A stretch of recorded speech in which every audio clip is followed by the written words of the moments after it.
Hello बच्चों, good morning. आज हम पढ़ेंगे अपनी मंजरी पुस्तक में पीछे अनिवार्य संस्कृत दिया हुआ है। अनिवार्य संस्कृत का पाठ है प्रथमः पाठः भोजस्य राज्य प्राप्ति। इसमें पाठ का नाम है भोजस्य, यानी कि राजा भोज के राज्य प्राप्त करने के बारे में बताया है। तो इसके पाठ का आज मैं आपको सारांश सुनाती हूँ।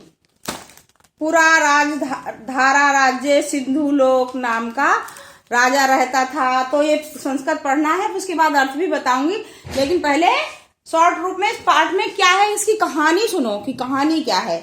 तो प्राचीन काल में धारा नाम का राज्य था। वहां पर एक सिंधु नाम का राजा राज्य करता था। वो वृद्ध हो गया, उसकी कोई संतान नहीं हुई, लेकिन बहुत दिनों बाद उनके एक पुत्र उत्पन्न हुआ। जब वो राजा वृद्ध हो गए, बुजुर्ग हो गए, तो उनके एक पुत्र हुआ। जब वो 5 वर्ष का हो गया तो उन्हें ये लगा कि अब हमारा बुढ़ापा आ गया, जब ये जवान होगा वाला युवा होगा तब तक तो मैं और बुढ़ा हो जाऊंगा। तो उसने अपने छोटे भाई महाबली मुझ से कहा कि तुम मेरे पुत्र का पालन पोषण करो और जब ये बड़ा हो जाए तो इसको राजा बनाना, जब तक तुम इसको राजकाज को संभालो।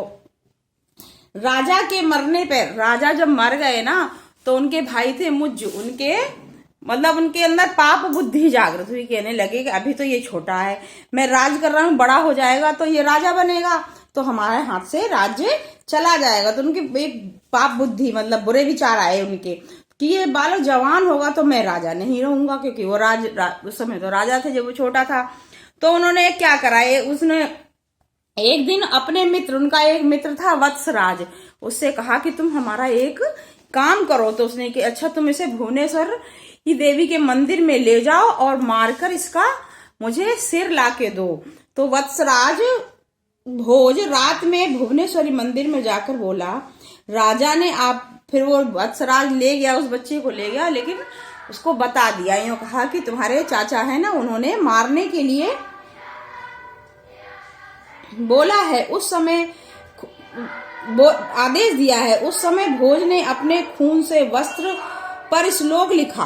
तो भोज जो लड़का था ना, उसने श्लोक लिखा, उस पे लिखा कि वैराग्य को प्राप्त हुए वत्स ने भोज को भूमिगत तहखाने में छिपा दिया। स्वयं उनको लगा कि हम काम गलत कर रहे हैं, तो उन्होंने उसको छुपा दिया। उसका बनावटी सिर लेके राजा के पास उपस्थित हो गए, मुझ के पास चले गए। तो उन्होंने कहा, उन्होंने जब श्लोक पढ़ा, भोज ने श्लोक पढ़ा, तो उसमें लिखा था सतयुग के आभूषण राजा मानधाता भी पृथ्वी से चले गए। यानी सतयुग में जो राजा मानधाता थे वो भी पृथ्वी से चले गए। जिन्होंने समुद्र पर सेतु का निर्माण कराया, दशानन का वध करने वाले राम कहाँ हैं, यानी राम भी चले गए, अर्थात वे धरती पर नहीं रहे। राजन युधिष्ठिर आदि अन्य प्रसिद्ध राजा भी स्वर्ग सिधार गए। उसमें श्लोक में लिखा था कि ऐसे बड़े बड़े लोग भी दुनिया में नहीं रहे, वो चले गए। इस प्रकार मुझ एक के भी साथ पृथ्वी नहीं तो तुम्हारे साथ क्या जाएगी। श्लोक पे लिखा था किसी के साथ पृथ्वी ये राजकाज नहीं गया तो तुम्हारे साथ क्या आएगी।